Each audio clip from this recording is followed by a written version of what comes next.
আমরা প্রত্যেক দিন সকালবেলা উঠে ভগবানকে পুজো করি, কিন্তু জানেন কি পুজো দেওয়ার কিছু নিয়ম আছে।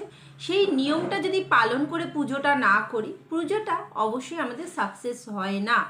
সেই জন্য আজকে ছোট্ট একটা বলবো রেমেডি, সেটা হচ্ছে কি না, আমরা প্রত্যেক দিন পুজো করি, পুজোর জায়গায় আমাদের প্রদীপ জ্বালাই। প্রদীপটাকে প্রত্যেক দিন ভালো করে মেজে নতুন করে প্রদীপে সলতে দেবেন, এবং তেলের প্রদীপ হোক ঘিয়ের প্রদীপ হোক, যেটা ইচ্ছা সেটা দেবেন। কিন্তু প্রদীপের তলাতে একটা ডিশ দেবেন, প্লেট একটা দেবেন।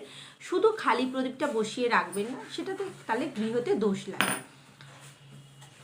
এবং আমাদের ঘরে যতই আলো জ্বলুক না কেন, ওই আলোর ঠাকুরের কাছে টিম টিম করে জ্বালা প্রদীপের আলোটাই কিন্তু আমাদের জীবনে আলো এনে দিতে পারে, এবং আমাদের জীবনেতে আলো এনে দেয়। আমরা সেই আলোতেই কিন্তু আলোকৃত থাকি। ওই ঘরে 10টা ল্যাম্প জ্বালিয়ে কিন্তু আলো থাকলেও সেই আলোটা কিন্তু আমাদের জীবনটাকে আলো করে না। ঠাকুরের সামনে ওই ছোট্ট টিমটিমে প্রদীপটাই কিন্তু আমাদের জীবনটাকে আলো করে। সেই জন্য বলবো সেটাকে খুব শ্রদ্ধা করে জ্বালান, এবং যেই প্রদীপটা আমরা ঠাকুরের কাছে জ্বালাই সেটা কোনোদিনই ঠাকুরকে দেখাবেন না। যদি ঠাকুরকে দেখানোর হয় তাহলে অবশ্যই 5 মুখো প্রদীপ, একটা প্রদীপেতে 5টা সলতে দিয়ে 5টা মুখ করে দেবেন। সেই প্রদীপটা দিয়ে ঠাকুরকে আরতি করবেন। কোনোদিনই যেই প্রদীপটা জ্বালান সেই প্রদীপটা দিয়ে আরতি করবেন না, সেটা কোনোদিনই সাকসেস হবে না।